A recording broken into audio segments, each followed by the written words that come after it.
साकोली जवळ असलेल्या खैरलांजी येथे पाण्यासाठी हाहाकार असून बोरिंगला पाणी नाही, 4 ते 5 बोरिंग बंद आहेत। अशी अवस्थेत विहिरी सुद्धा आटलेल्या आहेत। मग पाणी आणायचा कुठून? पाण्याचे टँकर पाणी पुरवठा होत नाही। त्यामुळे सरकारच्या लक्ष वेधण्यासाठी महिलांनी पाण्याच्या टाकीवर चढून सरकारच्या व प्रशासनाचा निषेध नोंदविला असून प्रतिनिधी यांनी सरपंच पूजा देशमुख यांची भेट घेतली असता मुलाखतीत त्यांनी सांगितले की आपण शासन स्तरावर प्रयत्न करत असून येत्या 2 दिवसात आपण त्यांना पाण्याची सोय करून देण्यासाठी प्रशासन सोबत मी बोलतो आणि भूमापाक अधिकारी सोबत बोलून पाण्याची व्यवस्था करतो। तसेच पाण्यासाठी नवीन बोरिंग खोदून पाणी ज्या ठिकाणी लागेल त्या ठिकाणी बोरिंग खोदली जाईल, असे सरपंच बाईने आपल्या मुलाखतीत मत व्यक्त केले आहे।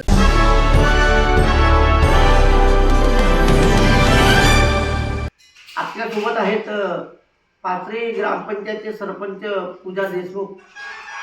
आता 2 दिवसापूर्वी खैरंजी या ठिकाणी पाण्याच्या समस्येविषयी एक महिलांनी आंदोलन केलं होतं। पाण्याच्या त्या टाकीवर चढलेले होते आणि पाण्याची समस्या म्हणजे या उन्हाळ्यामध्ये फार मोठी गंभीर समस्या असते। पाणी तर मिळणं अत्यंत आवश्यक आहे। आपल्यासोबत आहेत पाथरी ग्रामपंचायतचे सरपंच। मध्ये आपलं स्वागत आहे मॅडम। काय सांगाल, फार मोठी पाण्याची समस्या आहे, महिला आंदोलन करत आहेत, काय सांगाल? नमस्कार, मी सरपंच पूजा दिनेश देशमुख, गट ग्रामपंचायत पाथरी जमनापूर खैरलांजी।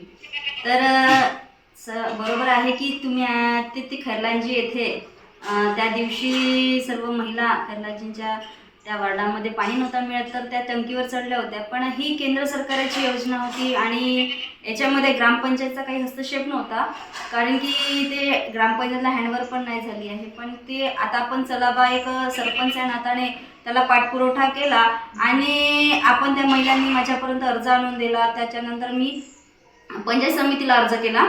पंचायत समितीवाल्यांनी मग जिल्हा परिषदला भंडाराला ॲप्लिकेशन पाठवलं। त्याच्यानंतर मी पाठपुरावा केला की किती दिवसात आम्हाला मिळतील, तर त्यांनी बोलले की बा आम्ही लवकर करू की, पण अचानक मार्च एंडिंग असल्यामुळे त्यांचं थोडंसं ते कामामध्ये व्यस्त राहिले, पण आमचा पण। तर त्यांनी मग आंदोलन मोर्चा आणि सगळे महिला त्या टंकीवर चढले आणि मग तिथे मी तिथे जाऊन त्यांना व्हिजिट दिली। तर त्यांना समजावून सांगितलं की बा असं नको करा, 2-4 दिवसामध्ये आपण जी काही सुविधा आहे ती तुम्हाला पाण्याची करून देऊ नक्कीच। कारण की याच्या पहिले सुद्धा खैरलांजीमध्ये मी सरपंच बनायच्या पहिलेच ती टंकी बनवून होती, पण तिथे ऑलरेडीच 6 ते 6 बोर होऊन गेली होती। आता ही 7वी बोर आपण मारण्याचे आहोत। तर मग त्यांनी सगळं आम्ही त्यांना टँकरची सुविधा करून देऊ म्हटलं। पण मग मी नंतर नगर परिषदला विचारलं तर त्यांच्याकडे एकच अवेलेबल असल्यामुळे आपण त्यांना ती म्हणजे अवेलेबल नाही झाली। पण मग नक्कीच दुसऱ्यांनी त्याच दिवशी भंडाराला जाऊन मग आमचे उपसरपंच सर गेले आणि त्यांनी तिथून पाठपुरवठा करून लगेच संध्याकाळी आम्हाला त्या डिपार्टमेंटवाल्यांनी फोन केला की मॅडम तुमच्याकडे ते JCB मशीन वगैरे येऊन जाईल लोकेशनसाठी। मॅडम, मला म्हणायचं आहे की बाबा त्या ठिकाणी ते 4 बोरिंग आपण खोदलेले आहेत, पण त्याला पाणी लागलेलं आहे, मग त्यावर काय आहे? हो, आता त्या दिवशी आम्ही भूम हे आले होते सर तिथे, तर त्यांनी म्हटलं की मॅडम इथे पाणी वगैरे चेक करून घ्या तुम्ही। म्हटलं माझंही तेच म्हणणं की ते सर्वात आधी पाणी जर चेक केलं असतं पण ती अशी अजूनपर्यंत प्रॉब्लेम आली नसती। तर आम्ही त्या दिवशी पाणी चेक करण्यावाल्याला बोलवलं, पाणी वगैरे त्यांनी कुठं लागेल काय लागेल त्यांनी सांगितलं आणि आम्ही तुरंत ती मशीन आणून बोरवेल तिथे आम्ही पाणी मारलं आणि 2 इंचीचं पाणी लागलं तिथे। आता आज त्यांनी ते आमच्या ग्रामपंचायतला हँडवर केलं, म्हणजे तुम्ही बा काम करा हा म्हणून एस्टिमेट वगैरे तुम्हाला आम्ही देऊन पाणी पुरवठा विभागवाल्यांनी। तर नक्कीच आम्ही आम्ही काम काल आम्ही तिथे गेलो, लोकेशन वगैरे बोलवलं, इंजिनियर साहेब आले होते, त्यांनी काय काय साहित्य लागेल त्यांच्यासाठी आम्हाला पूर्ण माहिती दिली। आज आम्ही त्याचाच पाठपुरवठा करण्यासाठी मी आज अजून खैरलांजीला जाणारच आहे आणि तिथे पाईप वगैरे तिथे मशीन वगैरे घेणार आहोत आम्ही। आणि नक्कीच जनतेला पाणी मिळावं हे सुद्धा आमची अपेक्षा आहे, कारण की हा भर उन्हाळा आहे, 4-5वा महिना हा खूप उन्हाचा राहते आणि महिलांना पाण्याशिवाय कोणतंच काम होत नाही घरी, नाही का? त्याच्यामुळे आम्ही लवकरात लवकर त्यांना सुविधा देण्याची नक्कीच प्रयत्न करत आहोत। मीना सुनील पुरामकर आहे, मी खैरलांजीमध्ये राहते। माझ्या गावची समस्या एवढीच आहे की जास्तीत जास्त मेंबर सरपंच लोकांनी आमच्या गावची पाण्याची समस्या दूर केली पाहिजे, एवढंच हीच माझी विनंती आहे। माझं नाव पायल ललित उके आहे, काय समस्या? खैरलांजीला राहते।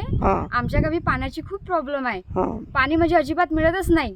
अच्छा. नळ बघितला तर नळाला पाणी नाही, बोरवेलची बरोबर व्यवस्था नाही, विहिरीची बरोबर व्यवस्था नाही. आम्हाला खूप लांबून पाणी आणावं पडते.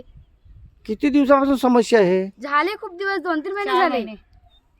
मग याच्याविषयी काही तक्रार वगैरे याविषयी केलाय का? सांगितलं आम्ही सरपंचाकडे, तीनदा सांगितला तक्रार झाली. खूपदा, म्हणजे सरपंचाकडे सांगितला हं. आणि प्रत्येकाकडे सांगितलं, ते काही लक्ष देतच नाही. अच्छा अच्छा. 2-3 ते बोरवेल वगैरे काही ते मारला म्हणतात, पण काही पाणी बरोबर लागलेलं नाही गावामध्ये. मग काल आंदोलन काल केलं? आम्ही आंदोलन केला होता हां जलकुंभ जवळ. हां आता तरी सुद्धा माहित नाही काय लागतं नाही, नियोजन तर हां. काय सांगतात, पाहू आता काही वेळेवर. अधिकारी आले होते का सांगायला? आले होते काही अधिकारी, हां. त्यांनी सांगितलं की आम्ही 1 महिन्यामध्ये किंवा 2 महिन्यामध्ये पाण्याचं नियोजन करणार म्हणून, अच्छा. असं सांगितलं त्यांनी. आता उन्हाळ्याचे दिवस आहेत, पाण्याची भरपूर, म्हणजे पाणी भरपूर पाहिजे आम्हाला. बरोबर आहे. तेच तर, पाण्याची खूप टंचाई असल्यामुळे म्हणजे कोणतेही कामं म्हणा,